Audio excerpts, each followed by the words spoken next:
I'm going to talk about the French Revolution. It's hard to do, and I'll leave myself about 45 minutes after I screw on at the beginning. I want to do two things. I want to see the revolution through the eyes of Maximilien Robespierre, member of the Committee of Public Safety, arguably with Saint-Just, its most important member. Jacobin, in a way, he incarnated Jacobin, he incarnated the French Revolution. And in doing so, I want to talk about the terror, and above all, why it was that people supported or opposed the revolution. And it comes down a great deal to religion, as we'll see. But first, because I promised that we had the only live bootleg, album of the trial of the king and of his execution, I thought I'd play those, and also the death of Citizen Marat in his bathtub. And to do that, I decided to bring a prop. Because this is, so we're going to talk about, and I don't mean, I'm not making light of instant death. I just finished a book about a guy who ends up with putting his head in the little window. You knew people were smaller back in those days, but you really didn't imagine that they were this small. Do you know what this is? What this comes from? This guillotine? Aïe, mince. Do you know what this is for? So, I mean, what? No. No, I mean, this is a real, that hurt actually when I did that.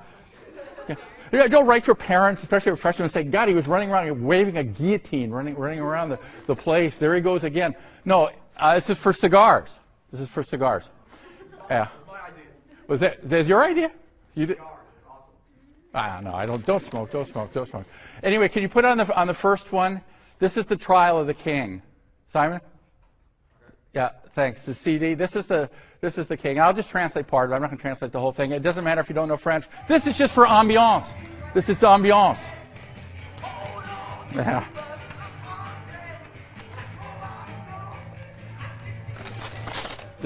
They're putting him on trial. Oh.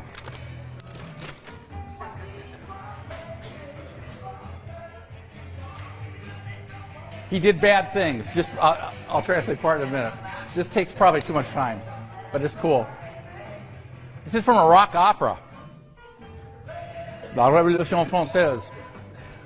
Keith Richards live here. Keith Richards.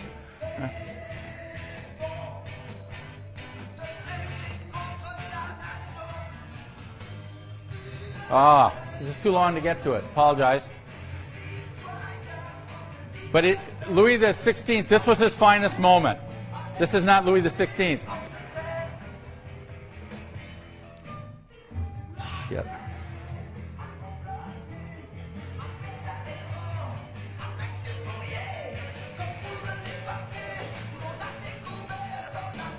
They're going to ask him to respond to the charges, and the old boy will.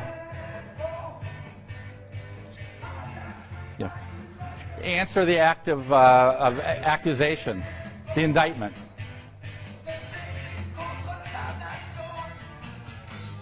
Like what you've done against the nation. But it's nice. Listen.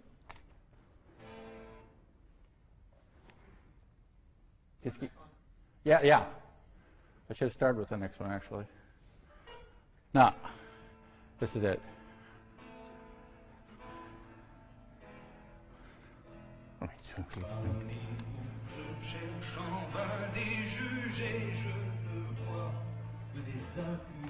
Among you, I'm looking for judges, and all I see is accusers. I won't do the whole thing.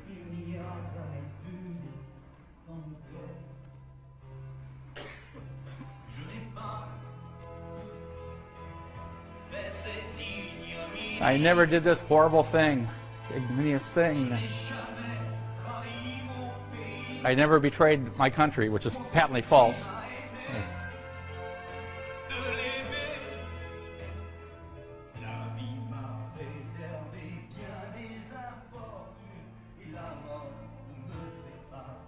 Oh, life has given me some misfortunes, and death doesn't frighten me at all.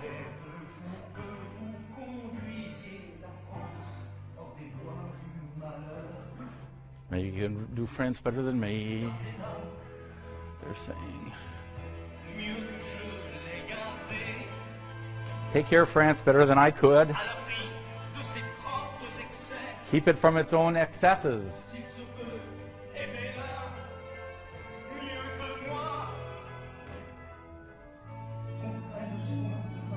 Take care of my family. They didn't come out very well either. Take care of my children. It's the only favors.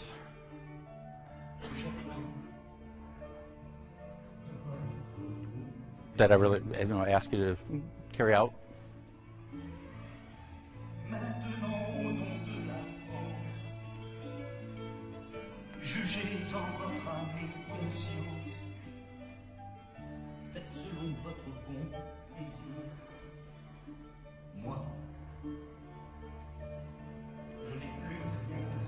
Je n'ai plus rien à vous dire. I have nothing more to say to you.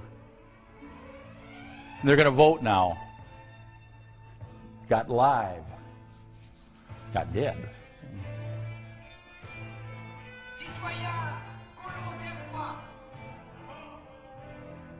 La mort, death.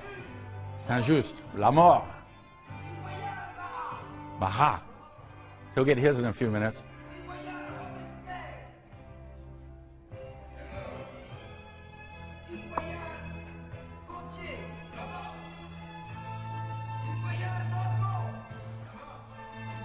He would get his too.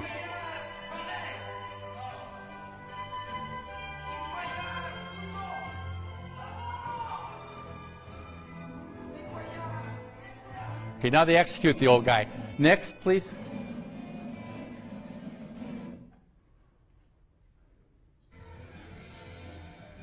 This is the death of Citizen Marat. He meets Charlotte Corday, who is from Normandy and a royalist. He's in his bathtub. I won't translate everything. Oh.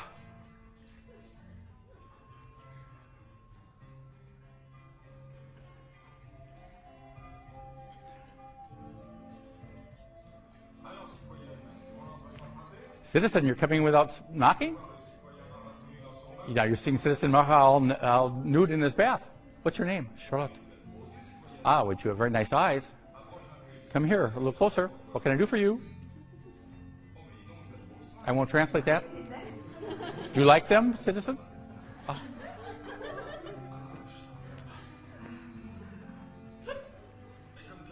Why are you looking so mean all of a sudden? To make you afraid, you bastard. What's the knife for?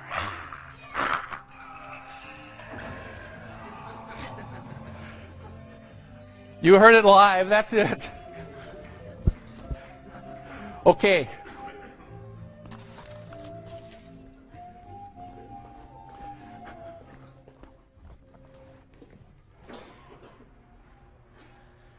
Can we get the lights, please, Simon? Leave me a little. Whoop.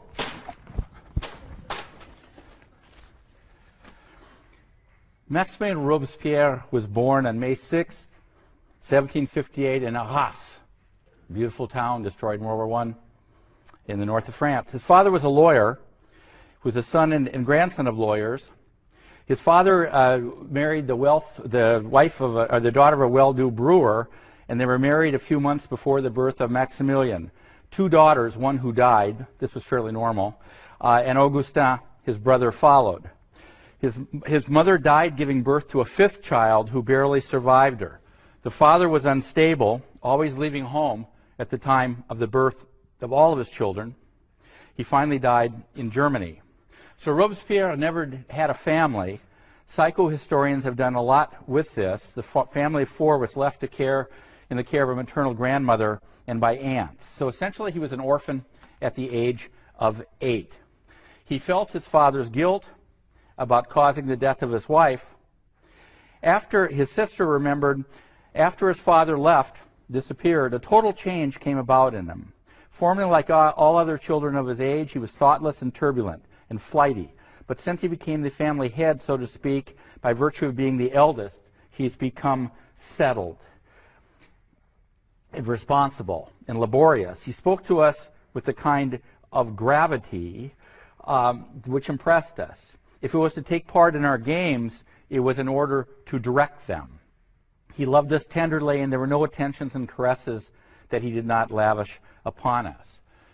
Henceforth, if you buy a psychohistorian's interpretation, he could only be a man of order. He desperately tried to assimilate himself to the social order. He both loved and hated his father as he adored his dead mother. His whole life was marked by a feeling of his father's guilt, which also represented the death in a real way of his own childhood. And in his last hours, his death wish, his inability to act when he might have saved himself, can be seen, if you will, in that context. He was forced into a seriousness and responsibility. He always had a passion for solitude, isolation. He knew what it was to be poor. He was an example sort of downward mobility, if you will. He went to school, and he was really smart, supported by charitable foundations, first in Arras and then in Paris at age 11 to the Collège or middle school of Louis le Grand, where he became a star classics scholar. He was selected among all the other pupils to read a poem that he had composed to none less than the king and the queen as they passed by Reims, also in the north of France, in Champagne country. But as it was raining, the king and the queen ordered the driver to go on, not stopping to listen to Robespierre's little speech, little poem, and indeed splashing his only good suit of clothes with mud as they drove off. He became a lawyer, getting his degree in 1780 in Paris, a lawyer at the Parlement of Paris. His scholarship passed, as things did in the old regime, to his younger brother. He entered prizes for literary contests that were run by the Académie. Once it said that he even caught sight of the great Rousseau, but that seems a little unlikely. But in Metz, where the Academy awarded him £400, which was a lot of money, and he was elected to the Academy of Arras. In law cases, he championed the poor, the humble. He took the side of a man in an abbey who had been accused by the monks of a theft, when in fact one of the monks had done the ripping off. He once said, when somebody was condemned to death, "I know very well that he is guilty, but I can't imagine to send someone to his own death." At the beginning, but only in the beginning, he did not believe in capital punishment, although arguably those who agree with him would say that he saved the revolution by meting out capital punishment. Because of his reputation, I mean, this was sort of a classic case of a young lawyer on the make. He's elected to the Estates General from Artois. He's unknown when he goes to Paris. He's called in the minutes sometimes Robes-Pierre, sometimes Robespierre, sometimes Robert, like the name Roberts, Pièce, or sometimes simply Robert, if that was his first name, and Pierre, his second name. But he began to make a mark, speaking always very softly. 68 times he spoke in 1789, and he gradually gets his reputation there. He opposes all restrictions on the freedom of the press, and of course that would change later as well. He invokes Rousseau's concept of the general will to support the view that the king should have no right to oppose or delay legislative measures proposed by the assembly. You know this from your reading. He sided on the left of the assembly with those who went to Varennes to bring back Louis XVI when he and Marie Antoinette tried to hightail it to the southern Netherlands, or that is to Belgium. That was the king, by the way. He should have been there first. What am I doing here? Okay, that's the king. There's Marat, fully clothed. And there is Maximilien Robespierre. Although he spoke often, he lacked presence and color, and this would be the case until the very end. The English writer Carlyle saw him as anxious, slight, an ineffectual-looking man in spectacles, his eyes troubled, careful, with an upturned face, dimly trying to understand the uncertain future times.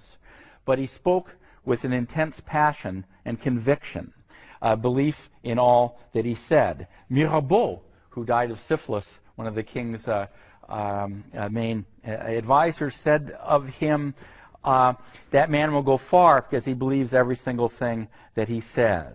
He seemed rigid in his principles, plain, unaffected in his manners. Nothing said an Englishman of the volatility of a Frenchman in his character. He supported the idea that all citizens, all male citizens, should have the right to vote, and thus he opposed the idea of having active citizens who paid taxes and passive citizens who did not have enough money to pay taxes and thus could not vote. He calls for, among others, with the deposition of the kings being deposed, both in the legal sense and being deposed from the monarchy. He was already known as the incorruptible, and he received letters of admiration. Once leaving the assembly, a crowd put oak leaves around him and carried him around the city in triumph. He always wore impeccably white clothes, and he wore a powdered wig, which is very much of an old regime thing and not a revolutionary thing.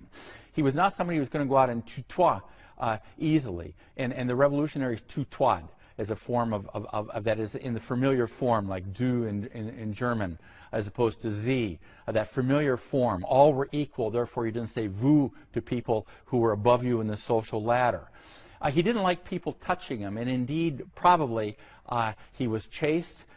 He had only a few flimsy and only by mail flirtations with women. And when they picked him up, you have to imagine a sort of crassly American analogy, but a football coach who sort of swept off his feet after a big upset or something.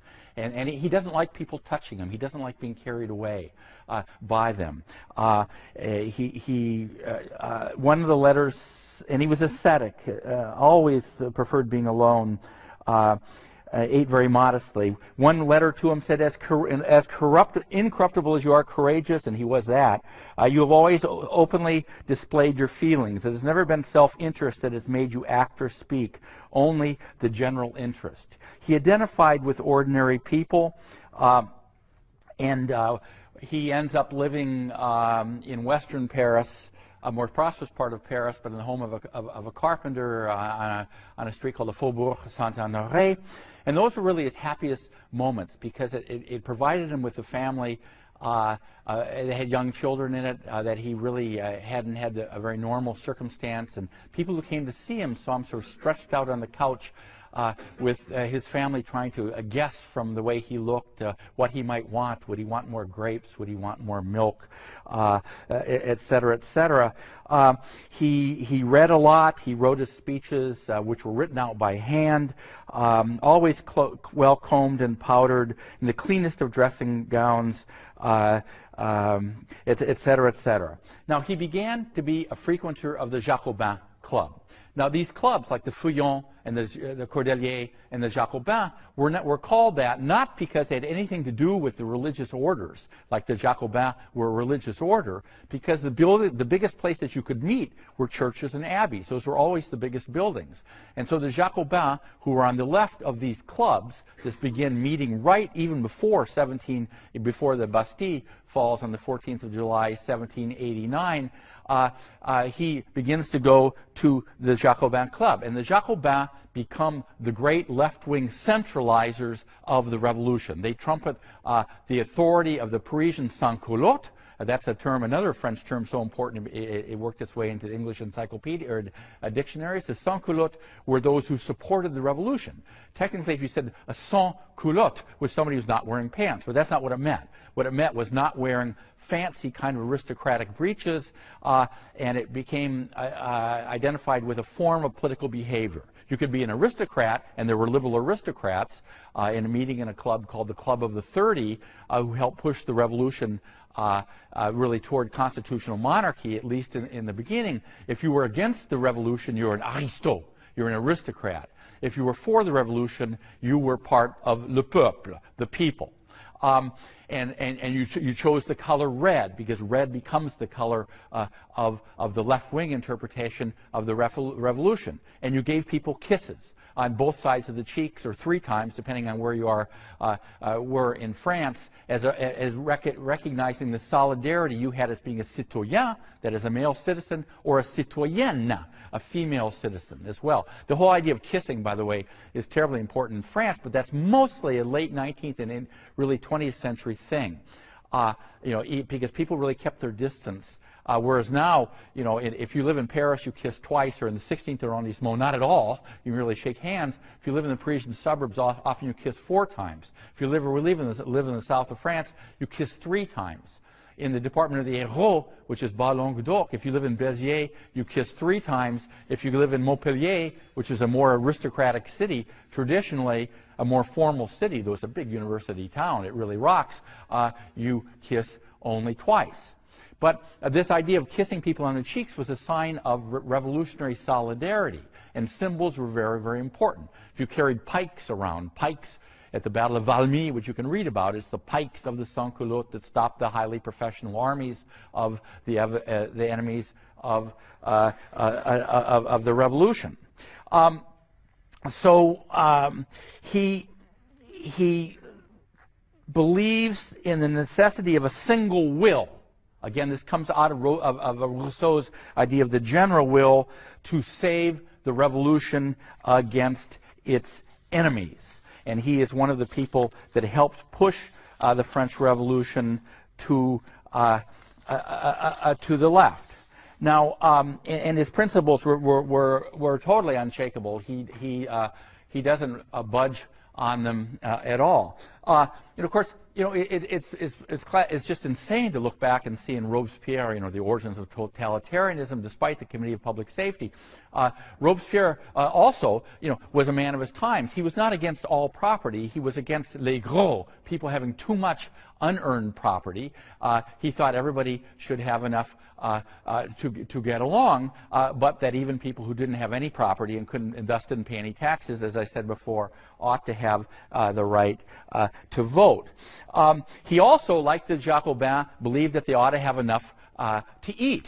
And one of the tensions that one found in French revolutionary political clubs and political societies, and in the sections, neighborhood sections, that began planning how you would defend your neighborhood against foreign invaders or insurgents from within, the price of bread, of course, counted enormously. And in a couple of weeks, I'm going to talk about what difference bread made in terms of popular protest.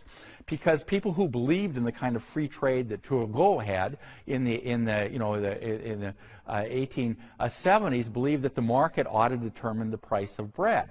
But there was always a tradition that the price of bread ought to be kept at a reasonable amount, so everybody ought to have enough to eat. And so the Jacobins, most of them, believed in the maximum, which was a maximum on the price of bread.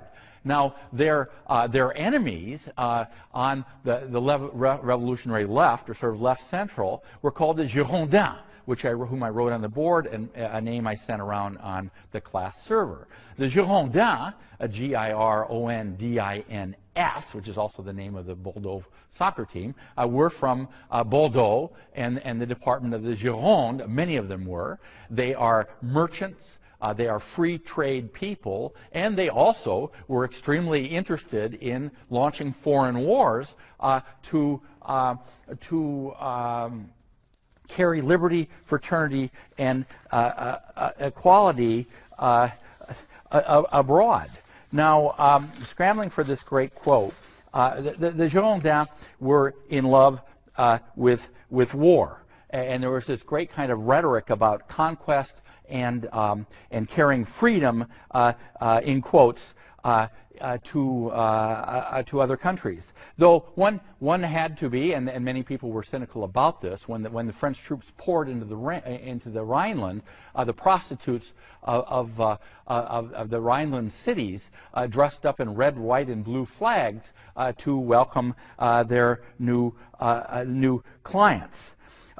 Robespierre made a series of speeches against this Brissot, who was the former Grub Street writer that I mentioned before, arguing that France should not go to war. He said that, and more about this in a minute, that the danger to the revolution did not come from a handful of émigrés in Germany, but from within France, from the counter-revolution.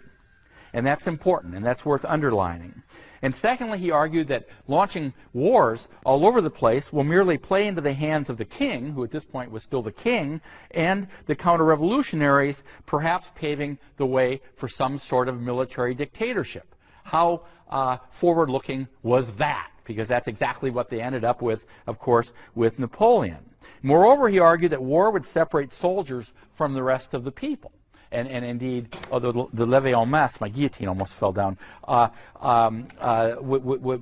would sort of compromise that, because all citizens become soldiers, et cetera, et cetera. But he said something, this is an amazing little speech that he gave, and I'm going to read just a few lines of it, because if you think about current politics in this country in the last, say, 5 years, it may also ring true.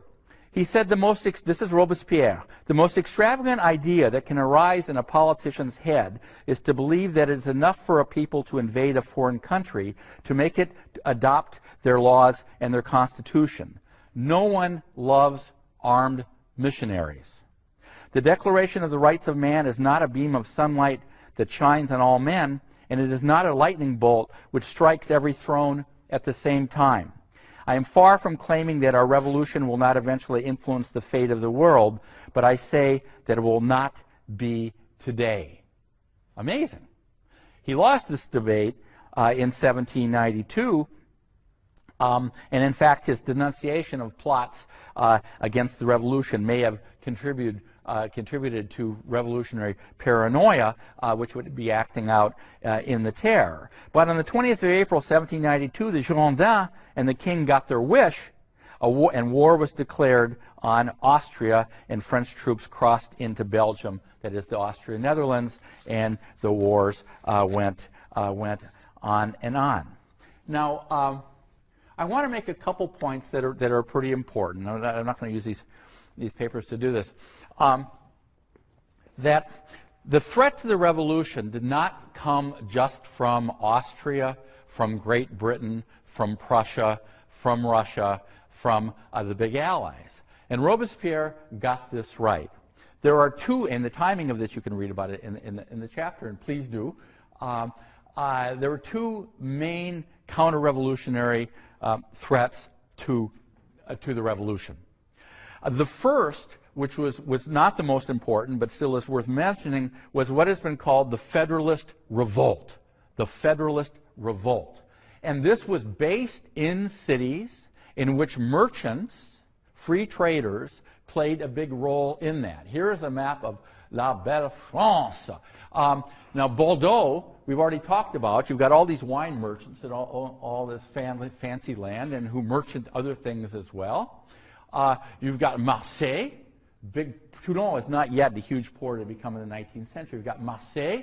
You've got Lyon, then France's second city, first in gastronomy, one could still argue, today. Varennes was merely where the king is caught. That's up there. By the way, in 1790, they, in order to undercut local elites, that is clergy and nobles, and also to impart a more rational organization of the country, comes right out of the Enlightenment, out of the philosophe, they create départements, departments. They name most of them after rivers, though some are named after mountains, and they create a capital in each of them. For example, none of this matters, but it's just to tell you what's going on. That's the Haute-Vienne, the capital is Limoges. That's the Corrèze, capital is Toul. Up there is the Creuse, capital is Guéret.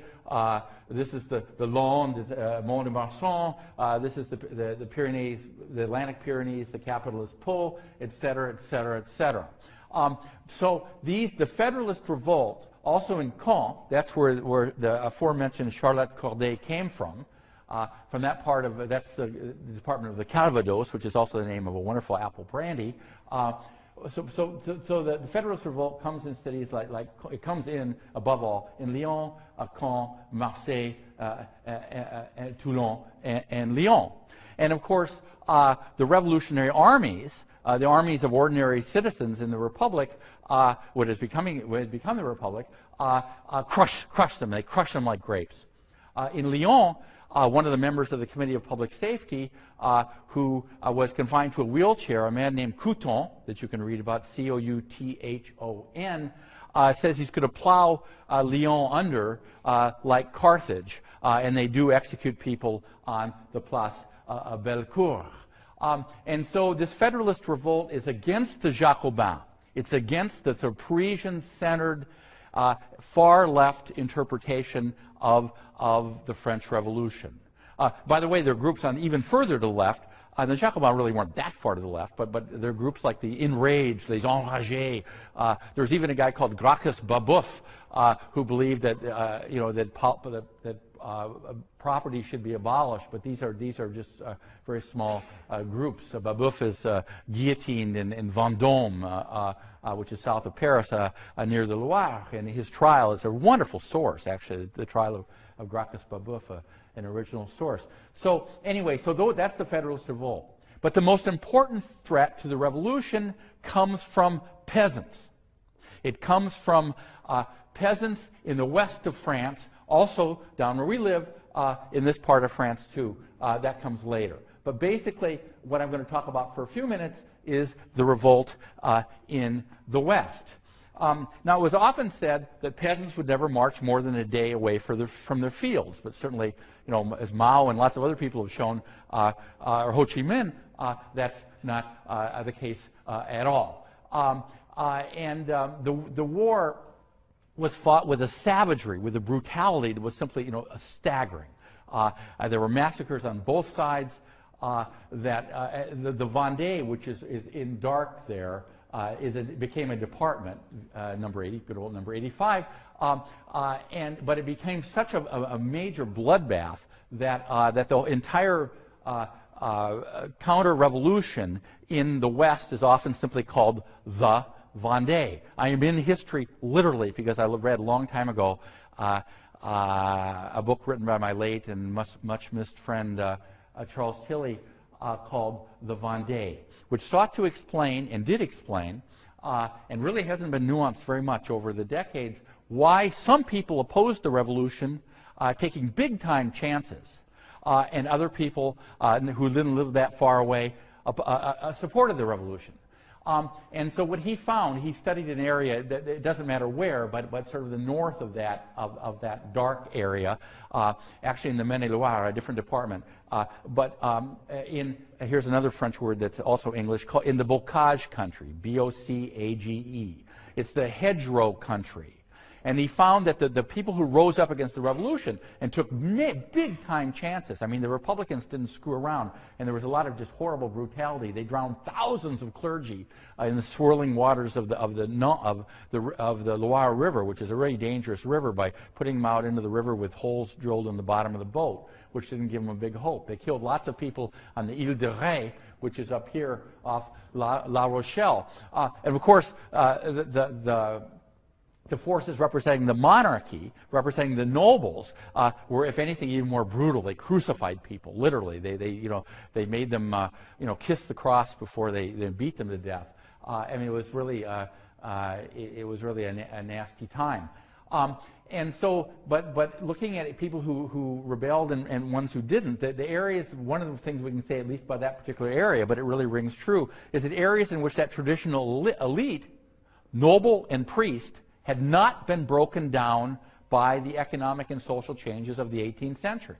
They were physically isolated. These hedges, you see them up in the upper part of Normandy too.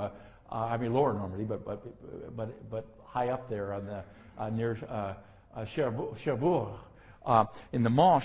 These are huge hedgerows that you literally, can't fight your way through. And you can't really climb over. And people tended to marry within their village or within a nearby village. They still, the priest still walked tall. The noble was somebody who they still respected, even though the nobles had left. Many of them are left. And even though many of them, they still had to pay dues to the nobles. And their only contact with this kind of bourgeois world of economic change was with people who were farming taxes, for example, whom they hated. people that were putting out work into the countryside who cheated them and said, well, I told you I'd give you 5 sous last time, but there are a lot of women doing that same work. I'm going to give you 3, and if you don't like that, too bad. I'll walk away and I won't take the cloth work that you've done for me. Too bad for you. Or people that collected the taxes for the nobles. And so if you look up further along the Loire River, where you had this sort of economic change in the 18th century, people accepted this new lead, and they were willing to ditch the idea of the monarch. It wasn't to say that they all read Rousseau instead of the Bible before they went to bed, but these were big-time changes that reflected the way things had evolved. Now, let me give you some more examples. Now, one of the most important moments of the French Revolution, and this is also worth remembering, and you can read about it, the civil constitution of the French clergy. Because the revolutionaries get the very good idea that you're broke. We already know that. The monarchy is just flat broke. So where are you going to get the money? Who has money? Well, nobles who leave France have money because they have a lot of property, particularly in areas like Brittany and in Burgundy. And in the Ile-de-France, that is the island of France around Paris. But the church has enormous amounts of money, enormous amounts of land.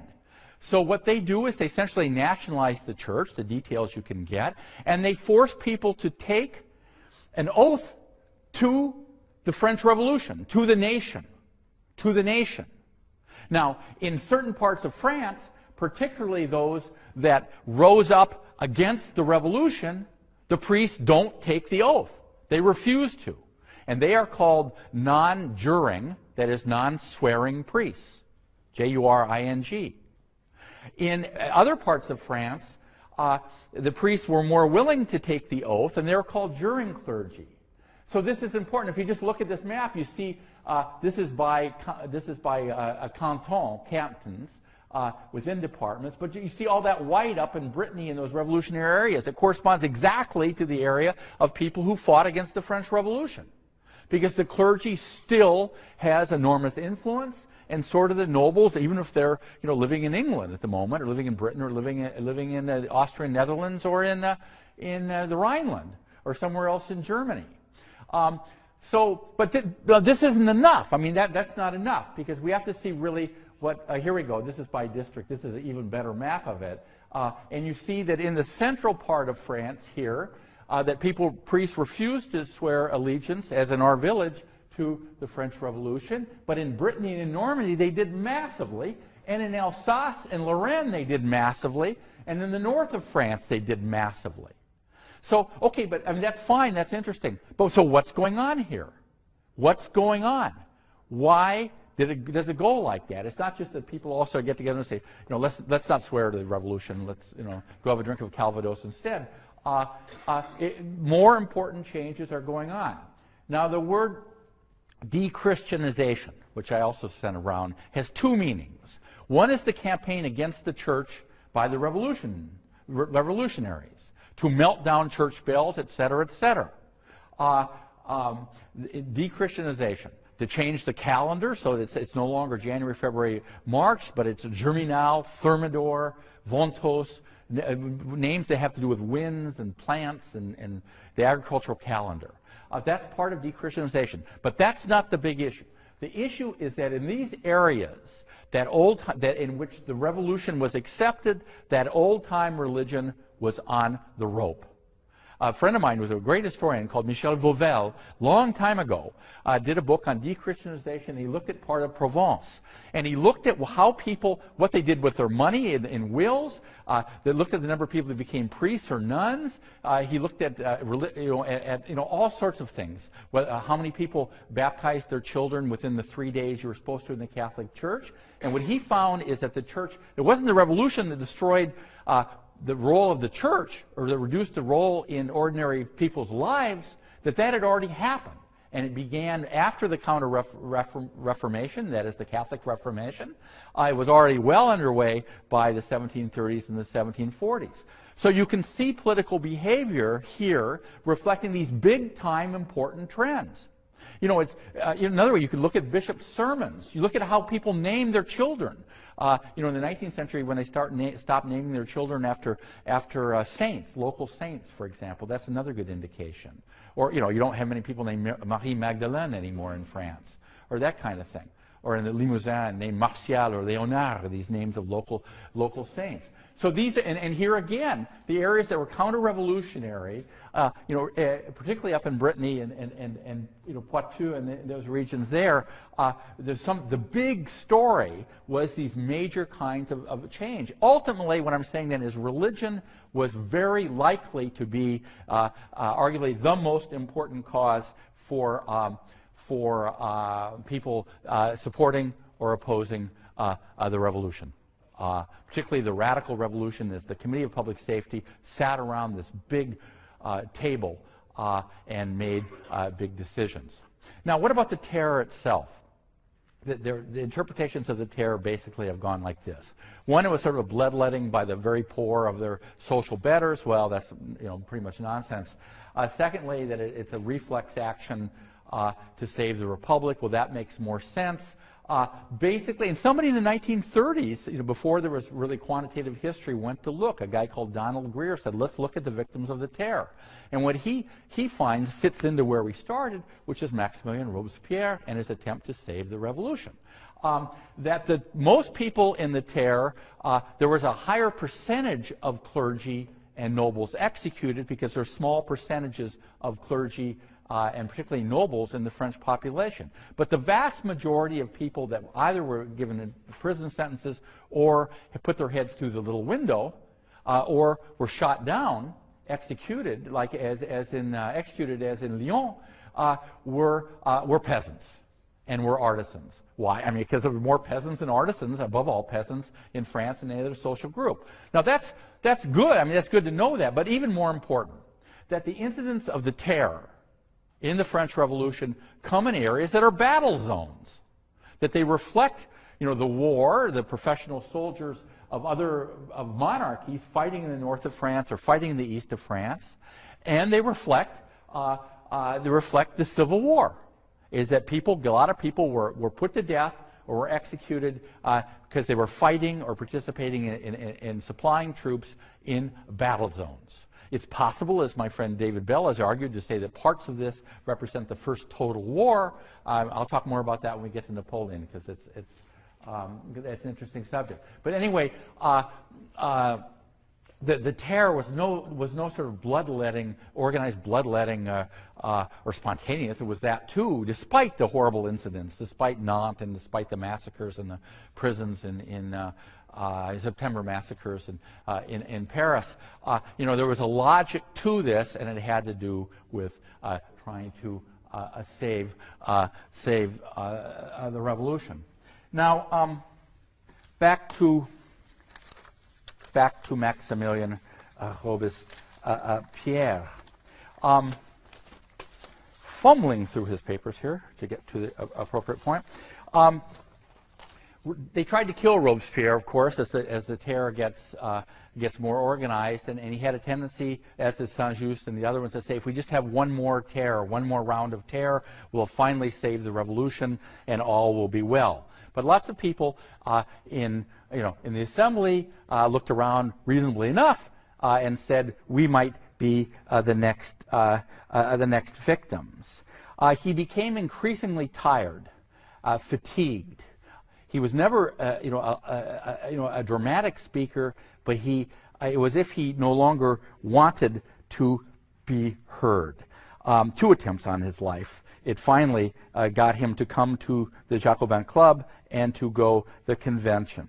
It's possible to argue that death and revolutionary immortality was something that he chose because of his own childhood guilt, a primal guilt about his own father and the death of his mother.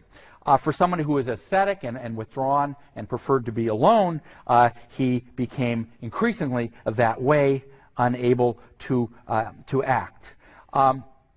In 1794, in Thermidor, the month of Thermidor, he became increasingly obsessed with his own end, his own demise. He says, if Providence had seen fit to snatch me from the hands of the assassins, it was to ensure that I would profitably employ the moments that still remain to me.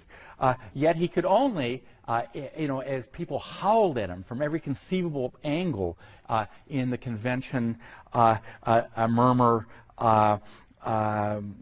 almost inarticulately. When he mounts the rostrum on the 8th of Thermidor, he gives an incredibly clumsy speech for Robespierre. I need to unburden my heart.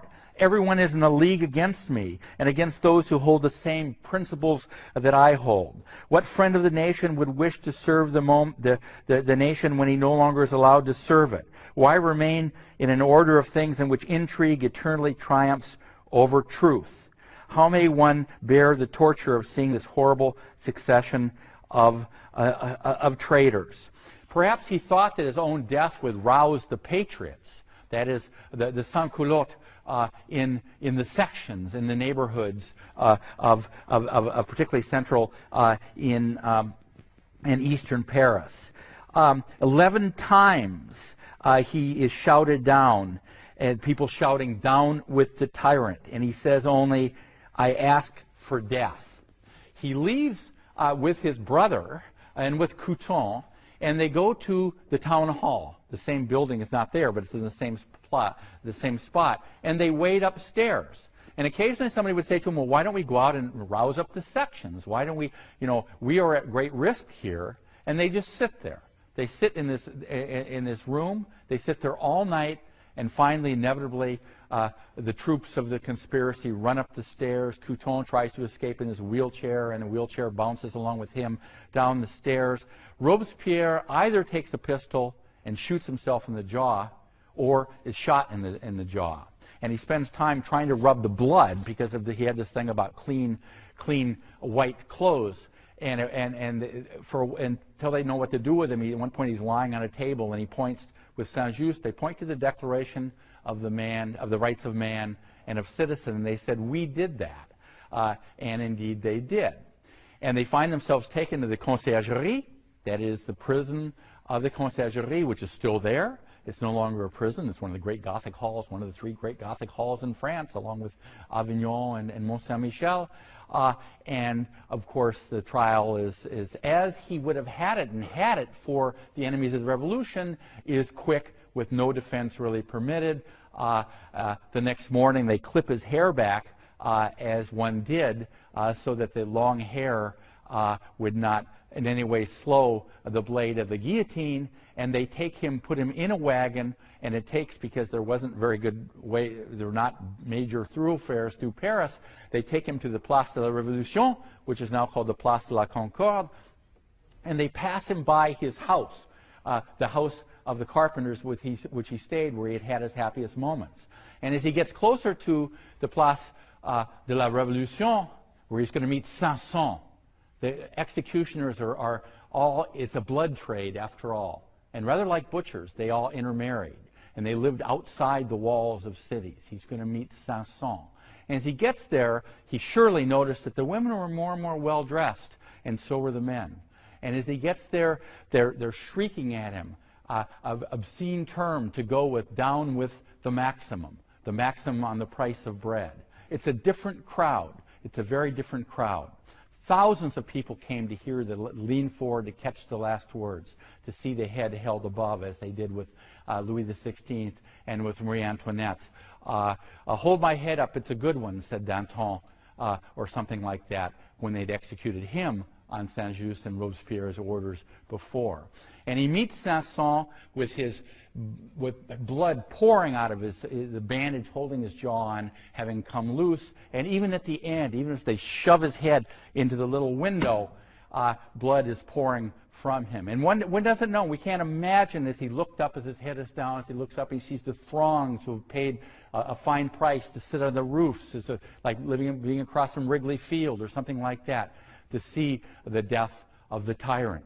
Tyrant, or the person who saved the revolution, or one of them. It's very hard to say. It depends on your view.